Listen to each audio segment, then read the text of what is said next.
Oh, you gonna go Instagram right quick so we can let them know that in case anybody wants to watch. I always like come up with questions or whatever, but then I'm like, okay. But yeah, I have like some questions, but I don't know if we'll probably it helps with like a guide, but Yeah.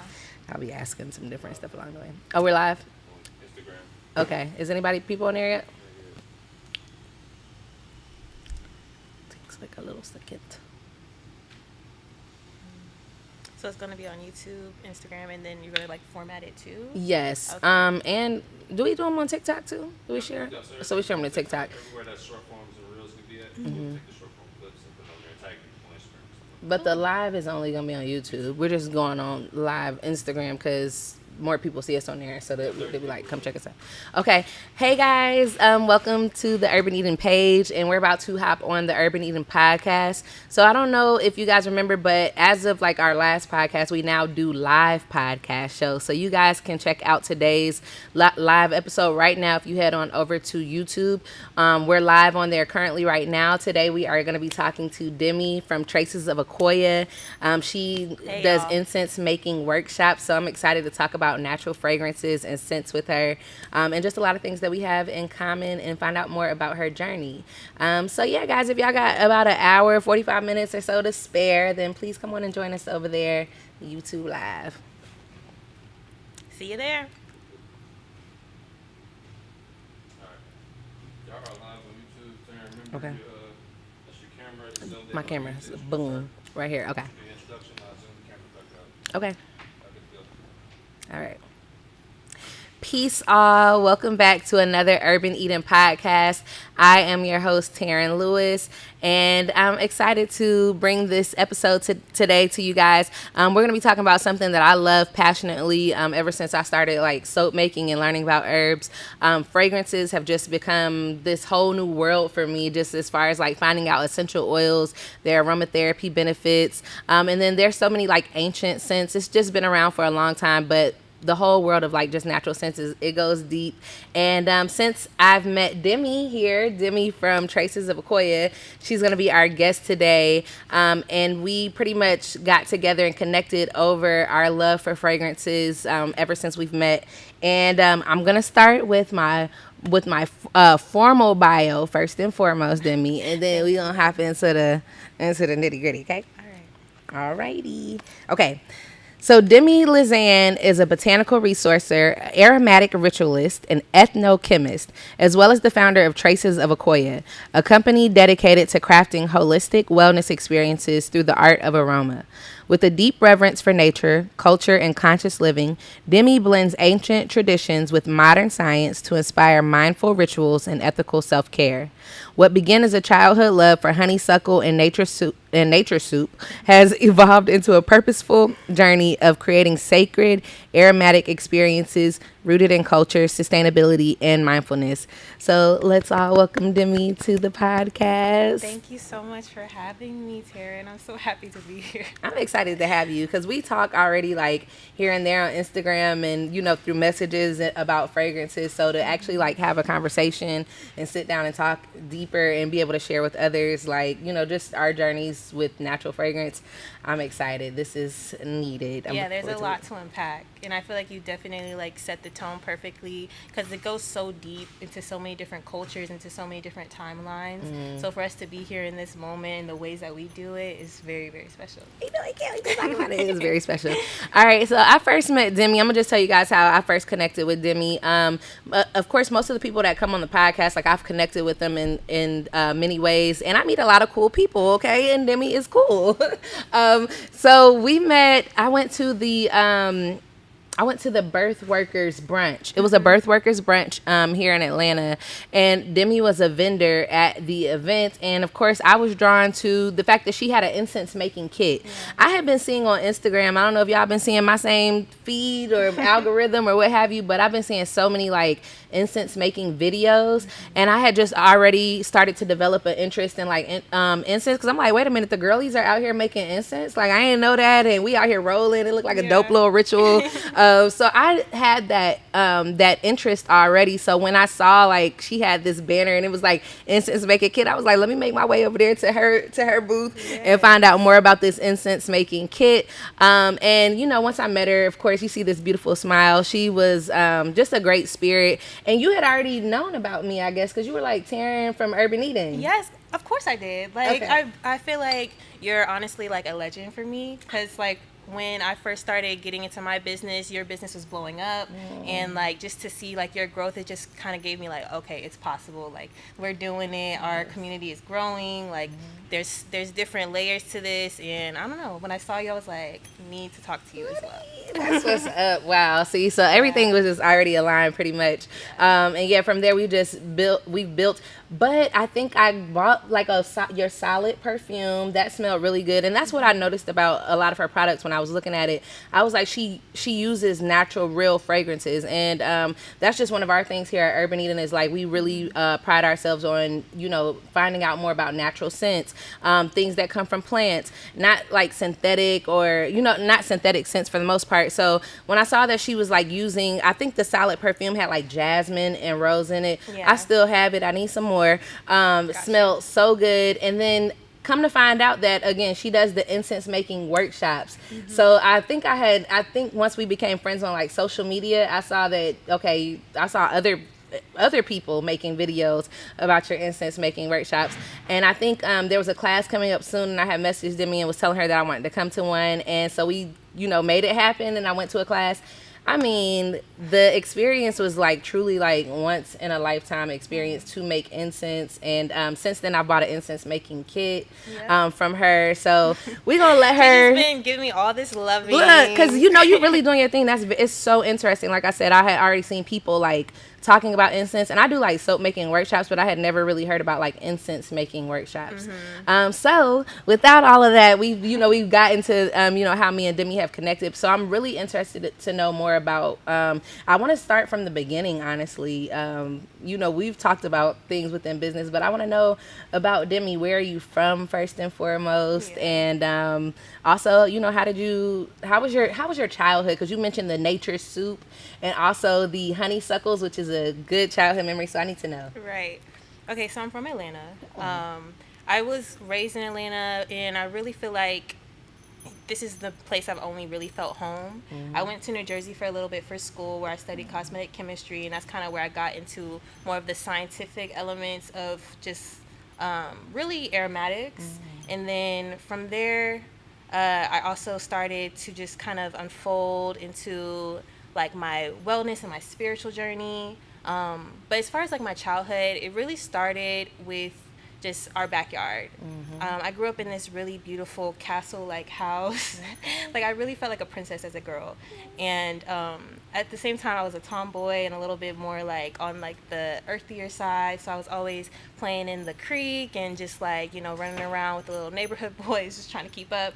But I always was really drawn to plants and how I could just like smell with them and like make little tiaras out of them. And I don't know, I just thought that was the coolest thing. And I remember distinctively there was this bush at the back of our playground that I always would just tend to. And there was this one student or this one kid, he was just showing us how to like basically pull the little straw out of it. And I don't know, I think from that moment on, I just always had a relationship to like the essence of plants and just knowing that they just have little things that they can share with us. And when I grew, I began to understand that there's a lot of interactions that are happening on a lot of different planes, where plants really are more of like ancestors to us, and like they have like a lot of wisdom to share. And that's really how all of these medicines kind of came about, and pharmaceuticals came about, is through just listening to plants and knowing how they can influence our energetic bodies and also just tend to our wellness. But aromatics in general, I think, are very special because they have the power to elicit more emotional healing, as opposed to different things that we take like tinctures and teas. I think aroma has the power to create memories and connect us to ideas and timelines. And I think that's really what drew me in from the beginning. Okay, so you say you went and had a cosmetic chemistry background. So at what point from like I know cosmetic chemistry, of course, is like cosmetic formulations for skincare products and beauty care or hair care as well. So at what point because I know we're working with plants, so we have like our first introduction to plants. At what point did it just click for you, like aromas? Like that was the most interesting part of the plant magic, because plants are magical in all ways. I think that aroma came from just identifying with the word essence and like just really being on that spiritual path of like trying to find the connections between the spirit that I feel like we all kind of are aware of in the plants. And when I began to like put those two things together and identify like personalities with different plants and how they were evoking different just language for me, that's when I was like, okay, there's something here. There's something that feels all familiar, but also so mystical. And like, I want to learn more. I want to like dive into this world that is so alluring. And yeah, it just became very sensual. It became very enveloping. It was really through going through my traditional educational path and like realizing that all these fragrances are really, you know, endocrine disruptors. Like they're things that they're putting into our cosmetics that we're putting all over our bodies that really have nothing to do with any of the functionality, but really just to allure us. So I just think aroma in general has the power to create feeling, and just wanting to connect deeper with that feeling is where it kind of clicked for me. And knowing that like all of these aromas are coming from all over the world, and then that started connecting me to people, and that started expanding my worldview and just connecting me to my passion for travel. So it really just became very encompassing of just my purpose and like what I feel like my work is to do on this planet. Yeah, I relate totally to what you're saying. I think that for me, like I had started with herbalism, but even when I made the first bar of soap, I was like, I made a lavender bar. So I had been learning about plants pretty much, but then when I made that lavender bar, I was like, I used the lavender essential oil, and I was like, so I made a soap where I pretty much put lavender in there, and I was like, and you can get the benefits from essential oils like daily, pretty much. Just understanding that. And that was just like a basic super knowledge. You know, later on you learn that, like you said, it has a take on our emotional well-being, on our mental well-being, and then it also has like physical properties for us. And then even when you mentioned like it was just this essential it's a sensual effect, because you know we talk about smelling, so our five senses, and I mean, you're just, when you are in the world of aroma, you're just always just having new revelations every day. It just brings you into your body in a presence. certain way. Yes.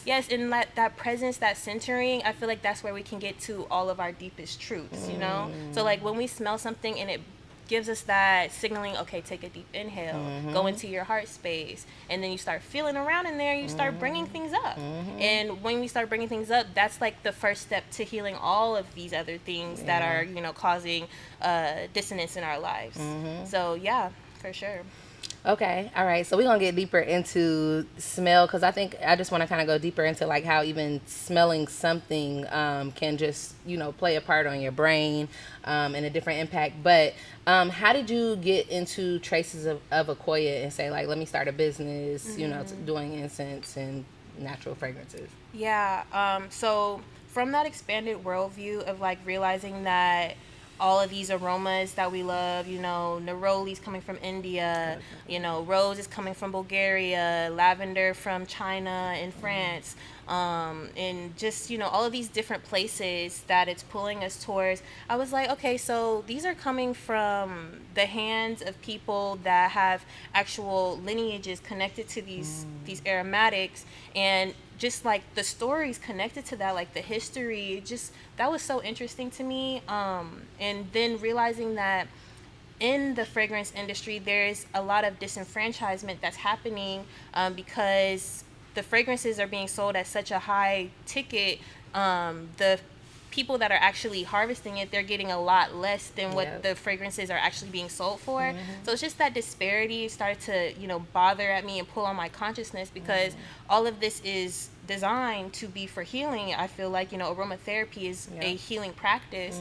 It should be done on a healing, like, it should all be holistically done. Holistic, yes, like give back to the people who are Yes. even harvesting these precious materials, essentially. Exactly. And then on another layer, considering the planet and the sustainability that comes with that. So I just, took it on as a personal mission to source my botanicals as ethically as possible in order to mitigate that, and also to build more of a deeper relationship with these peoples and to amplify their stories, because they have so much wisdom to share, and there's a very direct connection between the agricultural industry and what we can see happening on an environmental scale and how things are changing, just in our day-to-day lives. So yeah, I think those two things kind of really made sense to me, and I started to kind of package it in this term I call conscious consumerism. So that's just another aspect or layer of how I like to source my botanicals and the message that I want to share with people.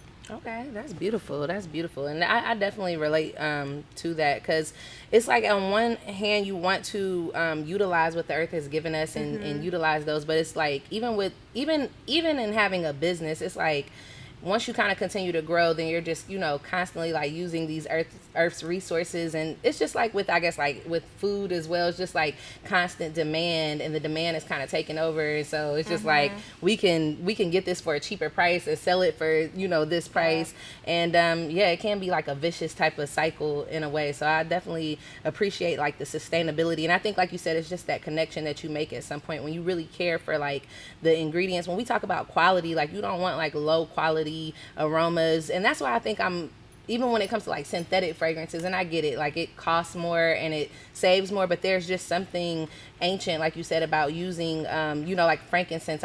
When you talked about disparities, the one that came to my mind was frankincense, where they're saying like they go buy frankincense for like very cheap, and then we're coming back over here and selling it for a great price. Rose, Indian sandalwood, and then they're trying to figure out how to make these plants sustainable. Like even when I looked up the research about Indian sandalwood, I think they said that the tree grows like every 20 years, like gets to like its full span in 20 years. So they have to farm and farm in that certain type of way so that they have enough. Exactly. And you don't want to overtake it and overconsume. It's just like some people have to care and kind of still draw that connection to where us as people, we do deserve to experience natural fragrances and the powers that it does for us. But then, like you said, it just needs to be done in a sustainable way. Exactly. And we think about like the places that these botanicals are growing.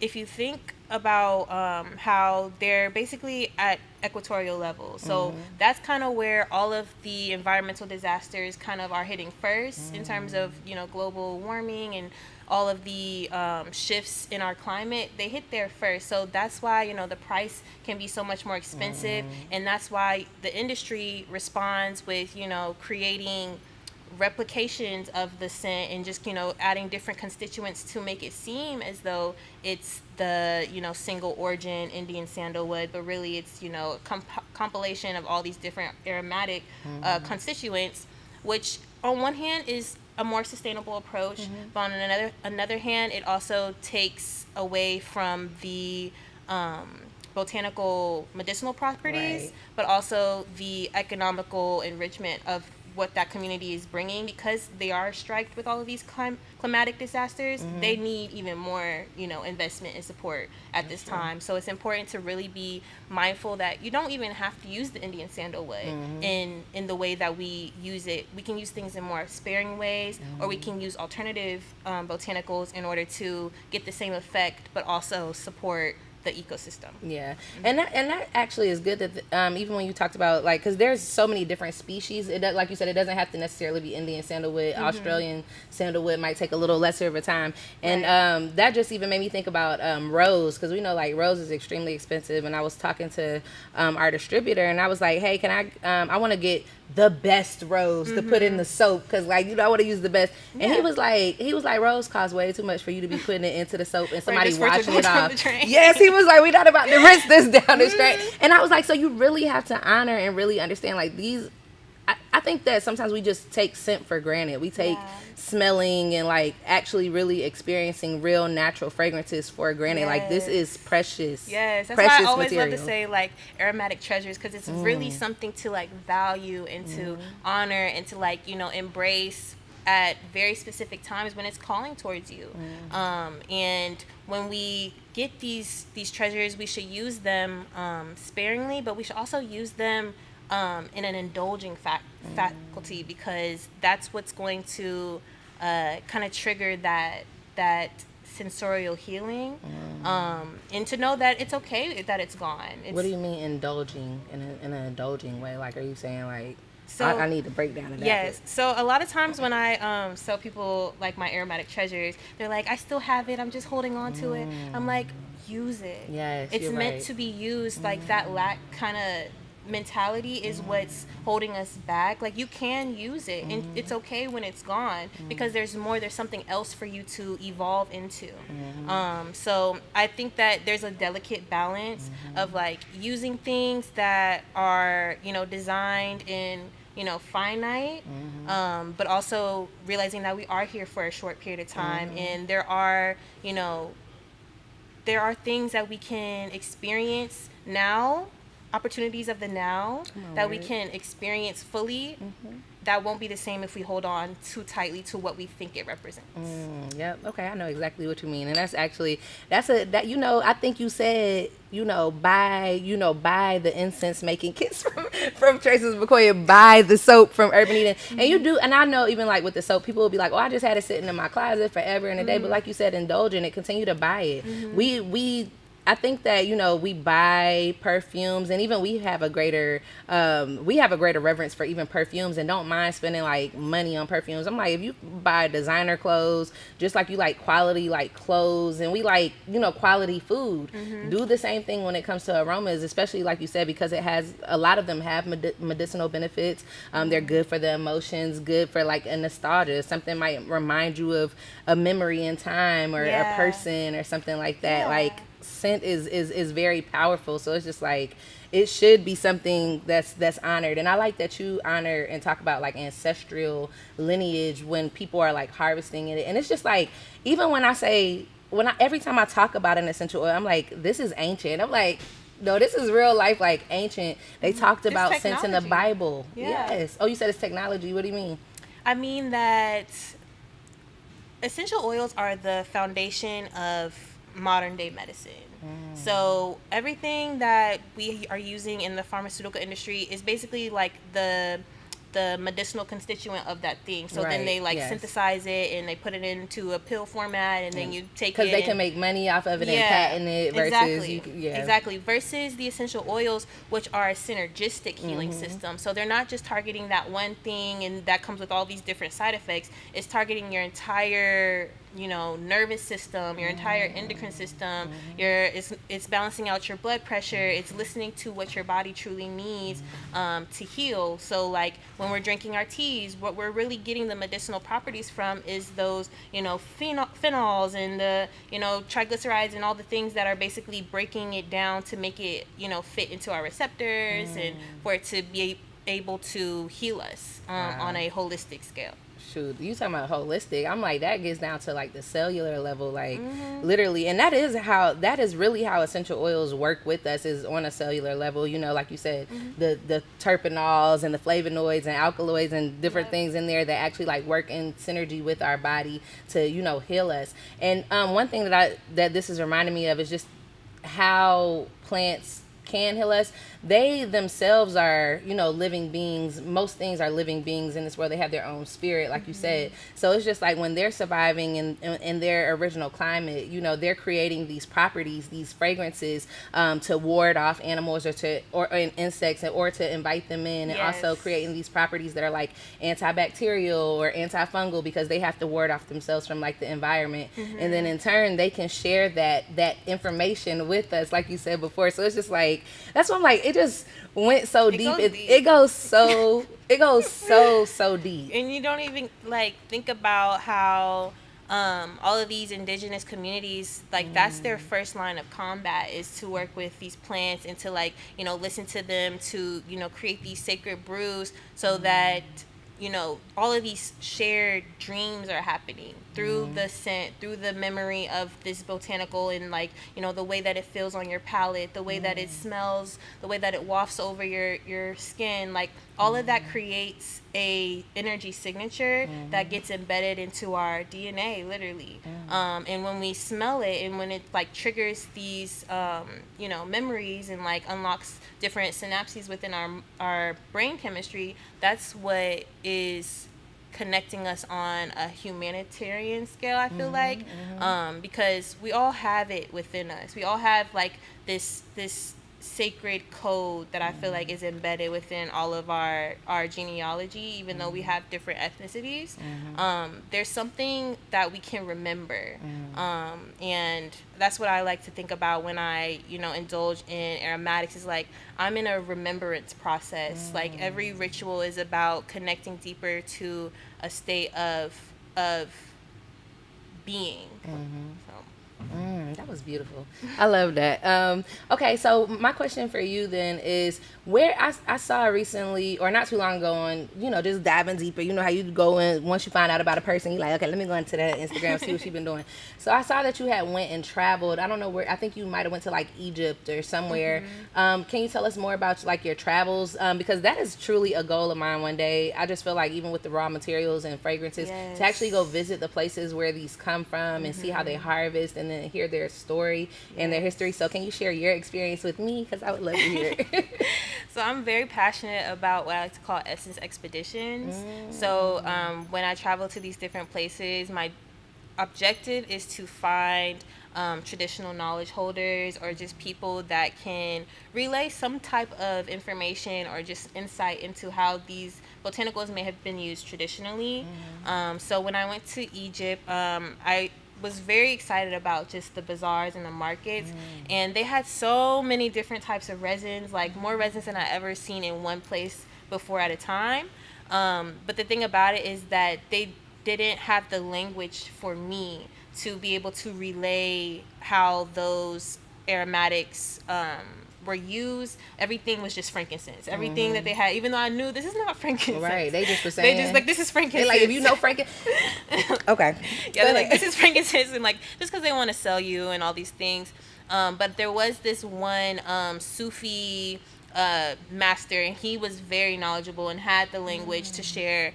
He was giving us all of these breakdowns about how, like, you know, neroli was used. He was giving us samples of things. He was opening these chests that, you know, looked like they were from time before tales, and it was just very, very revealing that the wisdom is there, and there are people that still hold it, even though, you know, they're being kind of pushed out of these spaces. There are people that are still there, and that's why it's so important, I feel like, right now, for people like us to be, you know, still enriching and uplifting those scent cultures by going and visiting, and, you know, translating it into modern products, and like creating that bridge. Nice.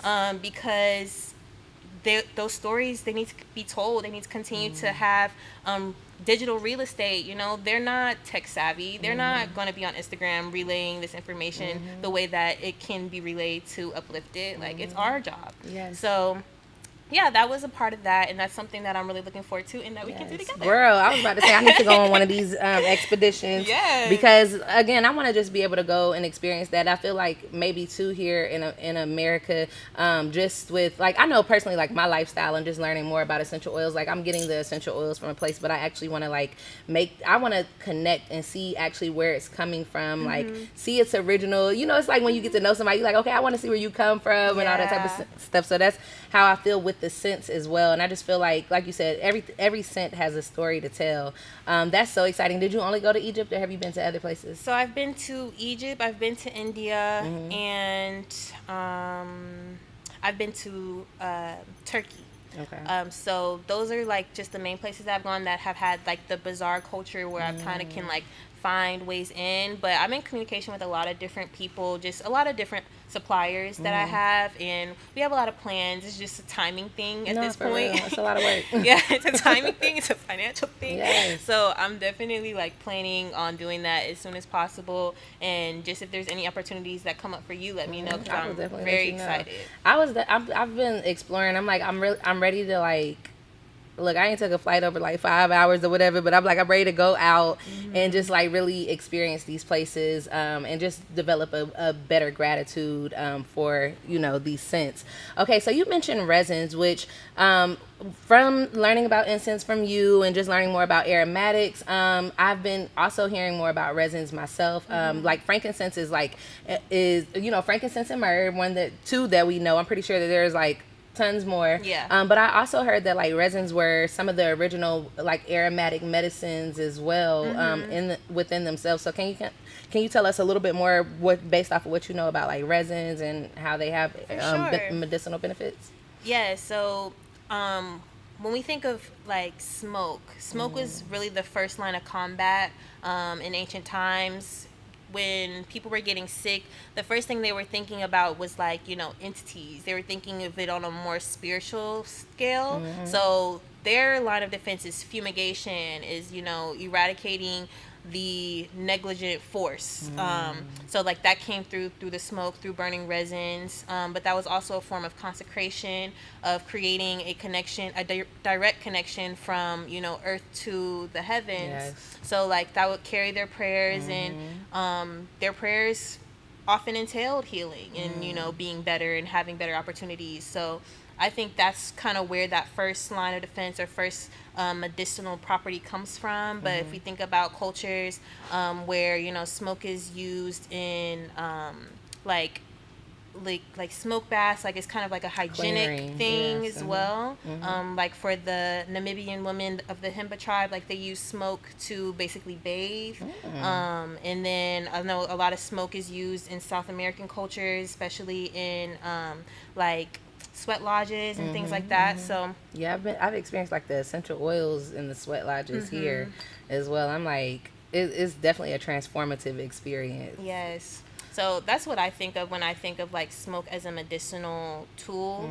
And I know that it also does a lot for the air, like it can neutralize negative ions and also carry out pathogens and things like that. So Okay, and at what point did it click for you, like when you're exploring like aromatics, when you first started like Traces of Akoya, was the incense like the bread and butter? Was that the reason why, or, you know, when did same when did like it you, connect? honestly, it was trending. Like for Oh, me, really? it started with, you know, wanting to make my own incense and just trying to figure out that formula, and that took a while. Yeah. But when I finally did it, I just started like offering it to people, and I just got an opportunity to do a workshop, and I was like, I never done a workshop. I'm literally just, you know, getting into my bag with this. And she's Yeah. like, you know, do a workshop. So I did the workshop, and it ended up being very successful, and people just started asking more of me. And in that process, I just, you know, got an opportunity to make an incense making kit for someone's retreat. And I was just like, okay. And I did that, and I was like, this is actually what it is. Like, this is kind of how it all happens. Of course, it started with me wanting to really just share the pure botanicals, share the pure essential oils, the resins, the hydrosol mist, and things like that. But once people started getting hold of the incense, I'm like, okay, so this is how I share it, because all of what incense really is just pure botanicals. Right. So this is how I basically create that bridge for people to come into my world and understand how all of these come from somewhere and have a story to tell, and how they can serve our inner healing. It was so crazy because I had started to see these videos on Instagram about people doing incense, and I think that the knowledge for incense definitely went deeper after I took your incense making workshop, for one, and then you also told me about a book that I went and got, the incense. I don't know the whole name, but it was an incense. It was an incense book, and I was like, you know, I've always known about incense, but I don't think that I knew that like it was made pretty much full of botanicals, and that you could use essential oils. Like I've already been using essential oils. Like I didn't know that you could even put essential oils into incense. So it was just like, that was totally a whole new world there, and it can made be me have a very greater pure. appreciation. Yeah, girl, now ever since then I burn incense all the time. Like I just I burn it because I feel like it just sets the vibe in the house. Like you said, it could also be a clearing, and then it just smells really good. So Yeah. I know when I came to your workshop, you pretty much were letting us know, like, through the scents we can set our intentions for like what we want the incense to be. And I know that with the one that I made, me and Quentin, of course, we've been married for like 12 years, so I was like, okay, well, I just want something that's like, gonna make sure that we're just like sweet to each other. I used ingredients like honey and cinnamon, and I believe I used chamomile. I think I just remember orange. I remember Yes. orange. I used You're a all lot over of that things. orange. Yes, the orange was the bomb, and I think I used like geranium, like nice like floral scents. And that is the cool thing about essential oils, like or just aromas in general. Like you said, they could put you into these like emotional states and also mental well-being. So even for us, like at Urban Eden, I was like, I wanted to start telling people more about the benefits of the whole product is beneficial, but let's talk about the essential oils, because some people will say, like the scent isn't strong enough or something like that, when even in certain products you can only use but so much scent. But again, they have that holistic well-being to it. It's Yeah. mental, it's physical, it's Yes. spiritual, it's emotional. Right. Like, it's really taking care of the whole being. So it's not just like, it's not just the incense that you're burning. It's not just the soap that you're using in the shower. Like, it's truly a whole experience. It takes some education, It and really that's does. what I've learned too on this journey, because it's like there's a lot to convey in terms of like actual holistic scent use. So it's not going to be the same as your Bath and Body Works, you know. At all, come on, word. It's not what? It's not the same. The synthetic fragrance is definitely going to have a stronger throw, but the idea is better for your body. It's better for like everything in your whole space. So when we're using these naturals, you want to have the mentality of like, it's a subtle energy body that we're working with. We're not trying to create, all of these let me just say what we are trying to create. We're trying to layer the fragrance on our body so that it can, create this build. And it's more of the ritual of like, okay, so I use the soap, then I use the oil, then I use the butter. And that's what creates this, essence that you're sharing. And to speak on the intentionality piece, when we're crafting these things, like everything that we do it with intention, right? So when we do all that body care and that layering, all of that is very intentional. When we're creating these incense, we're choosing the botanicals so that they can convey the intention that we set, and so that they can, imbue us. Every time that we use the incense, our psychology begins to change, and our environment changes as a result of that. So. Okay, so with that being said, I want to talk about some scents. Actually, what are some of your favorite just long-term scents, and then what is something that you're exploring now? So I'm like always gonna say geranium. Egyptian rose geranium is like for my heart. It's for my heart. It's for like my embodiment as a woman. It helps me to feel just evolved, honestly, and it's really good for your hormonal system as a woman. So I just always call that in to me. And my other favorite is Furiana frankincense. Furiana frankincense. Yes, that's a different grade of frankincense. So the most common is the Boswellia sacra. So like when we're talking about like different species that you can use, Furiana is a lesser known frankincense, and it's very, very just, honestly, it's the best. How'd you find out about that one? Just working with my suppliers, them sharing different things with me, and me just honestly loving that one the most. Yeah, is that your, you said that's like your new one that you're exploring, or is that one of your old time? What's the new one that you're exploring? The new one that I'm exploring, those are both like kind of just staples. The new one that I'm exploring is definitely Leleshwa.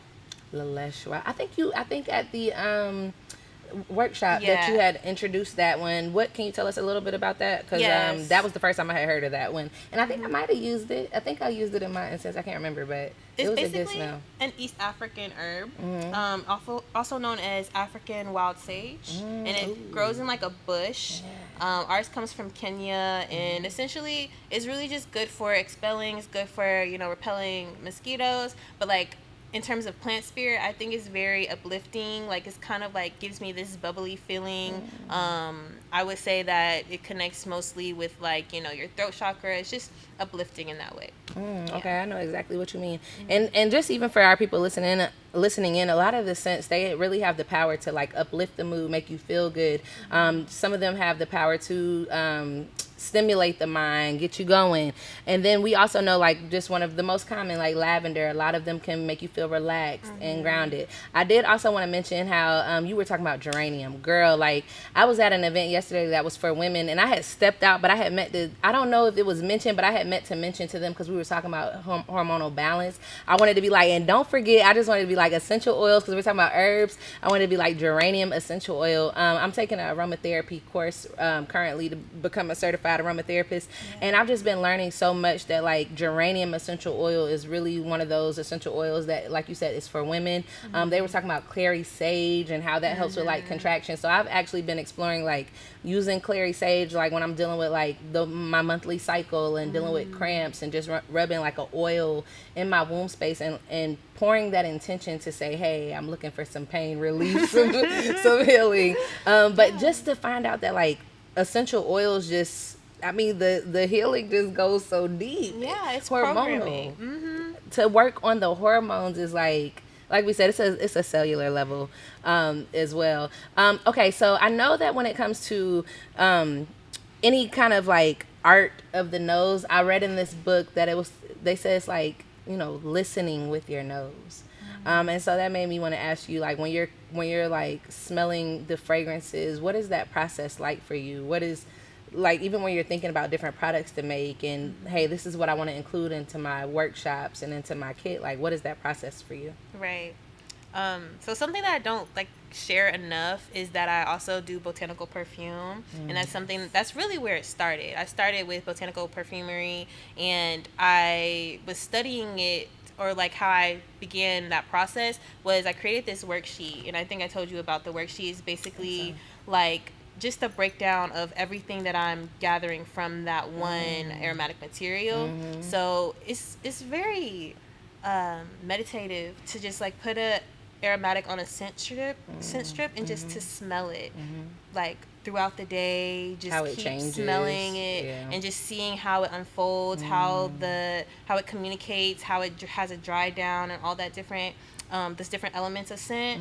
But I forgot the question. Well, I was asking, you're pretty much going through it, your Okay. process of experiencing a scent. Yeah, so yeah, just continuing to indulge and just write anything that's coming up for me to create a relationship with that aromatic. That way, when I am creating compounded scents, I'm able to kind of like pull on different things of like how I want it to interact together, and then basically creating a categorization for it. So that's basically how I create like my scent organ, and that's pretty much how I build a relationship or like learn how to listen to scent.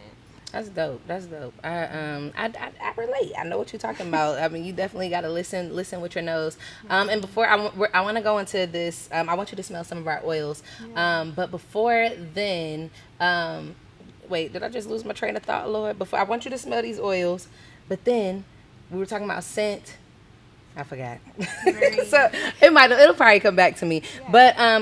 But before we close out and all, I want you to smell some of these are two of our newer oils. We've had them around already. We call them Adam and Eve, but we just changed the names of them, and I just wanted to highlight the ingredient names. So like even just knowing the botanical names of, you know, different plants, and they have like really unique names, like like Rosa. So this one is called Rosa Neroli. It just uses the Rosa part from rose, and Neroli is just Neroli. But I want you to smell this and then let me know what you think, and you know what's coming forth for you. So I want to see like your smelling process.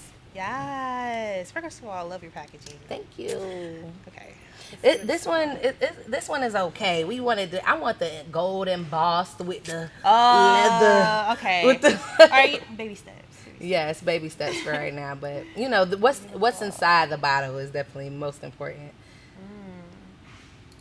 This one is one of my favorite smells. So the first time I ever smelled like rose essential oil, I was captivated. I felt like I had not lived life. I was like, wait, why have I never? Okay, so wait, this is the process. It's given like when you taste the glass of wine and you spin it around, you see she put it in her hand. She done rubbed That's how it, I got do the heat it. going. That's how I do it. I love to like bring the warmth in, and then like create like a little cup, and then just to wash it over. Hold on now. Hold on. Cause let me experience the oil the same way you talked about. I like that. Okay. You gonna hold it? Okay. Yeah. All right. So boom. All right. We rubbing it. Yeah. Bring that warmth, bring Wow. that energy into there, and then create that cup. It smells really good though. It's the perfect balance of both the rose and the neroli. And there's ylang ylang in there. I smell that too.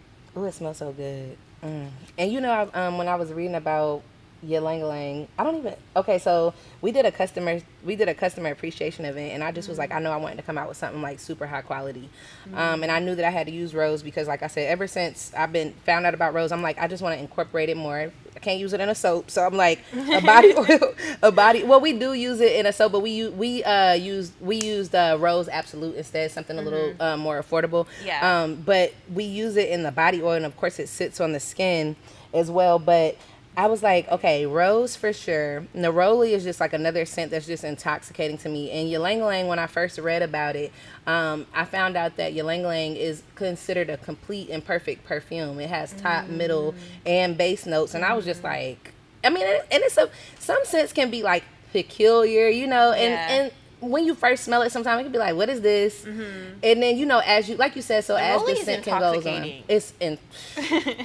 what is it, the orange blossom? It's pretty much the blossom of the orange. Yeah, well, I meant ylang ylang. Ylang ylang. But yes, neroli is the blossom of the orange. Yes. Ylang ylang is intoxicating. They consider it to be an aphrodisiac. Yes. As well. Yeah, that's why. Yeah, super sensual. So yeah, we That's say lovely. like rich and floral, and that one's yours too. I was I wanted to give you, since you appreciate and love scent. It reminds me of, so I'll do when I'm feeling real good, and that's another thing that I wanted to talk about was like our self-care rituals. I want to know what yours looks like. Just going into mine.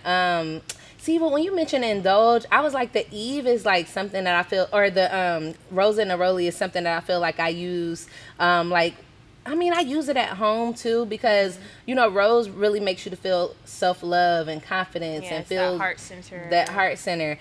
So I'll use the Rose and Neroli. I'll bathe with probably like the Rose and Neroli one that I had, but we don't have it anymore.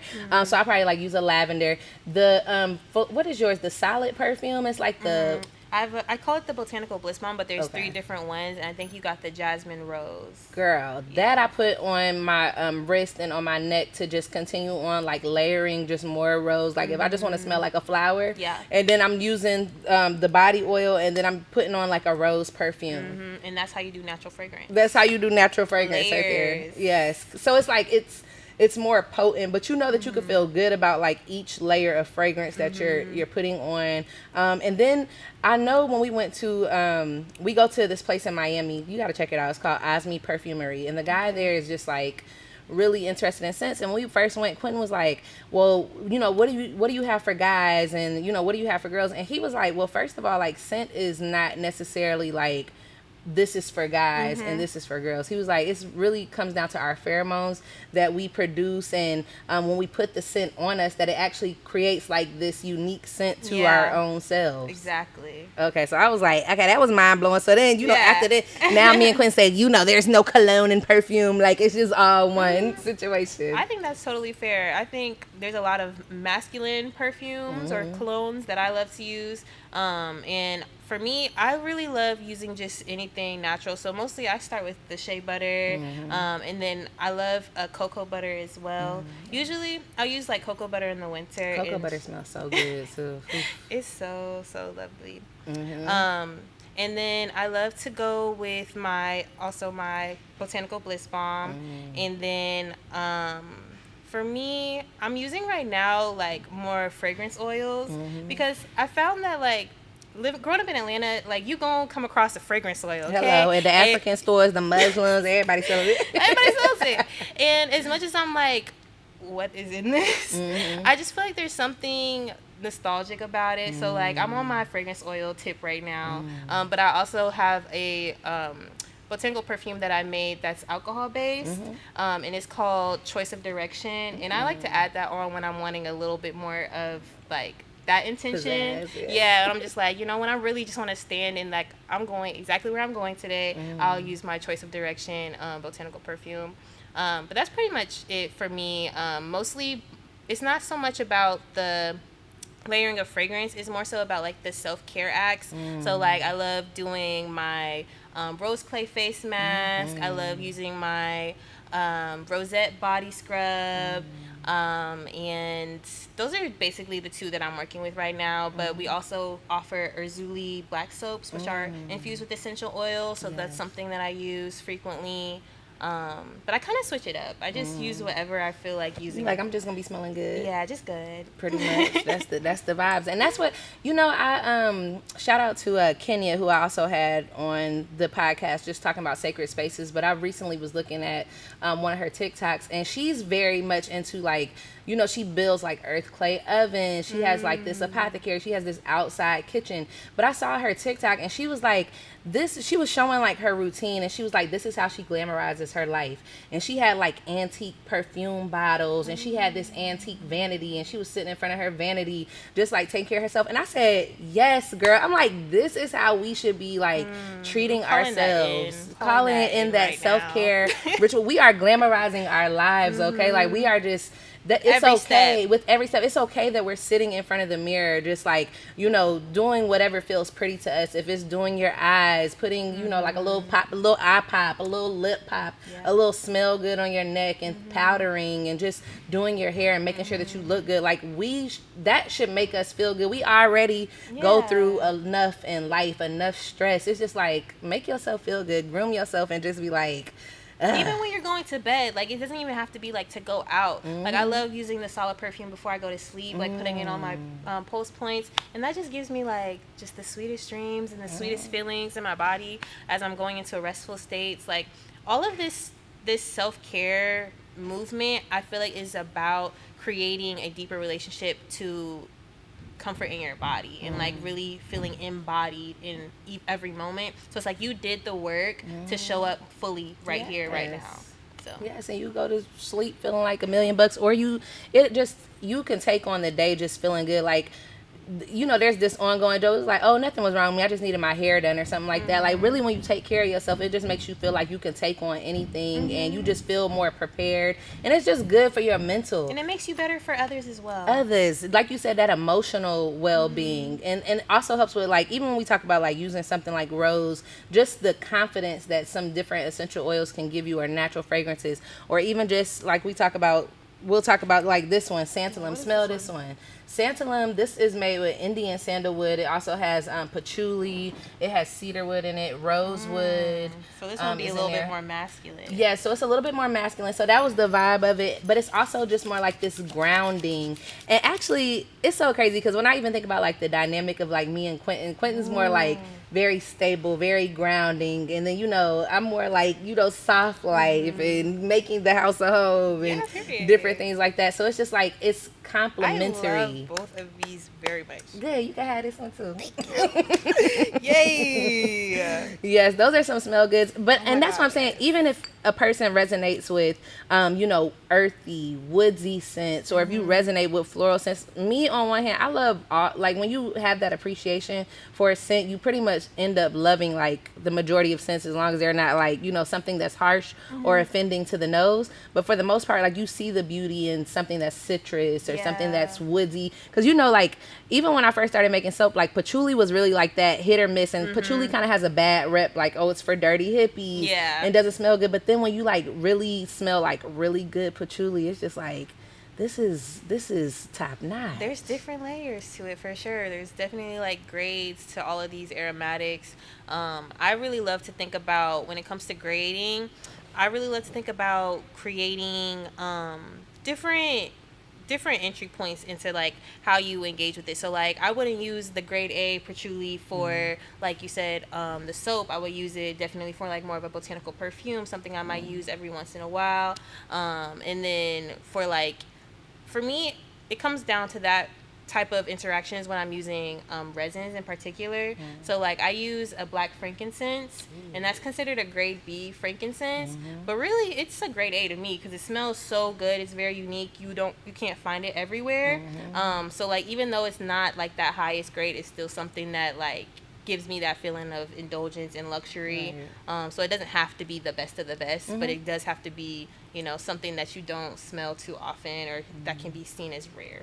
Okay, you just be putting me up on game because, like, I'm like, now there's different grades. I'm like, I ain't know it was a grade A, grade B. Oh my gosh, like, and that comes down even to like the what is it, like the terroir, like where it's grown, how it's grown, when it's grown, like all of that contributes to the grade of the fragrance. That's true. Okay, I did hear that. Okay, well, so we pretty much talked about a lot of the different fragrance things. Just back to Traces of Akoya. What's on the horizon for you? Are you just gonna still continue to do the incense making workshops? I know you got your incense making kits. I'm not gonna tell too much. You let us know what you got going on. So definitely the focus right now is really creativity. I'm really excited to share a lot of the things that I've just been making over the years. Incense making kits are definitely like the star of the show right now, and I'm very excited to share them because it took me a while to really get them released. I had to do like a Kickstarter to kind of build up that momentum, but now they're really just being shared, and a lot of people are receiving them well, so I just want to get them out even more for the remainder of this year, but I'm excited to share a lot more. I have some resins that I'm seeking to share. I want to share my essential oils more. I want to share just really more behind my process and like how I've brought all of this together. But the kits are really the thing that I want people to know about. Yeah, that's so unique. I love that you are offering those incense making workshops because it's really allowing people to connect. I think we feel good a lot of times for us to be able to create something. So for us to be able to like connect with plants and to be able to create this incense stick that we're able to like go and burn and then actually be like, hey, I created that scent blend right there. Like that smells really, really good. You're just helping people to connect to plants, and that's why I love the mission. I love the incense making workshops. Guys, if you have not taken an incense making workshop, and if you're in Georgia or you want to travel, hit up Traces of Akoya on her Instagram and see when she's offering her workshops on her website, because it's truly like a one of a kind experience. To me, like, I love to create in general. Like, I want to, of course, I make soap. I want to learn how to, I made wine, but I want to go to like a wine making workshop. I want to, I'm dabbling in making my own perfumes, like just all of those things. And that's another part of like that self-care ritual, and something that you could feel good about too, is like when you actually like created it and then you get to like actually experience and indulge in what you created. Like that's truly like one of the best feelings. So this is all the things that we're talking about here are like things that are going to make you vibe high, like good vibrations, even essential oils. I've even read that like essential oils carry vibrations within themselves. So like just working in synergy with our bodies, like this is healing for us. Yeah, the relationship to creativity, I think, does a lot for people. Being able to like translate something from their minds into like the physical is really the idea and the intention behind Heart's Desire, the incense making workshops. So like when we're doing all this, the whole idea is to like really bring forth that manifestation of like, I can create anything in this life. I can create wine. I can create whatever. I can create my reality. So that's the whole premise behind the workshops. And I'm actually doing a incense making workshop tour. I'll be hitting New York, LA, somewhere in Florida. I'm thinking Tampa, as well as Houston. Wow. So that's coming up in this coming year. So definitely tap in if you want to do a workshop with me. And then I also wanted to share that I'm doing discovery kits as well now, which is basically going to be like a kit where you can kind of like take a journey around the world through aroma. Yeah. So we'll definitely be having different. What they say? Clock that. Clock that. Clock that tea. So we'll have like essential oils and resins and hydrosols coming from all over the place, but just really a way for people to like see kind of the story of how aroma can unfold into your life. Oh my gosh. Well, I'm so looking forward to that. And just thank you for the work that you do. I feel like I resonate to your work. I learn so much from you. It's just always good to just have other people where you can learn so many different things, and you can connect, and come together on things that you really enjoy and experience in life. So I'm definitely looking forward to, like, girl, journeying with you somewhere we learn more about scent, and then just exploring what more is to come from Traces of Akoya. Thank you so much. Thank No you for problem. having me. Thank you for coming on. I appreciate you, sis. Again, thank you for doing the work. And again, y'all can find Demi on Traces of Akoya. And then, yes, you also bought your incense kit. Look at Yes, y'all. come get your incense making kit because they are on sale and they are limited in quantity, so you better come get yours very soon. It comes with the kit, y'all, because I have one myself. Literally comes with everything that you need. So even though I took the incense making workshop and it helps with, like, building your confidence, I'm a hands-on learner first and foremost. But then, of course, I want to, like, take my stuff home and do DIY. So I did the workshop, and then I also bought an incense making kit because, like, you learn it one time, and I do also sometimes have to learn more than once too to really get the hang of it. So Yeah. I bought the incense making kit. It literally comes with everything, y'all. She bottled up the spring water, like the water that you got. I said, oh, this girl is dedicated. I didn't know it went that deep. So she really gives you, like, everything that you need to make rolling tray, incense. the Rolling tray. botanicals, the liquid. Comes with a curing box and a storage box. It comes with a virtual workshop if you want to join us in real time. But really, it's all about just doing this in your own container and creating your own personal vortex for it. Okay, Yeah. well, she is out here doing the work, y'all. I love it because, herbalism is so deep. It encompasses so many different fields, and aromatherapy is truly one. Fragrances is its own world. And I think that, that's something that we love, and to be sharing that with others is not a light work. So Yeah. we are out here connecting with the earth, and we just want to share that with you guys. So with that being said, thank you guys for joining us for another Urban Eden podcast. Again, we had Demi from Traces of Akoya, and I am your host, Taryn Lewis. Until next time, peace. Peace, y'all. That was so fun. That was fun. I love talking. That was so good.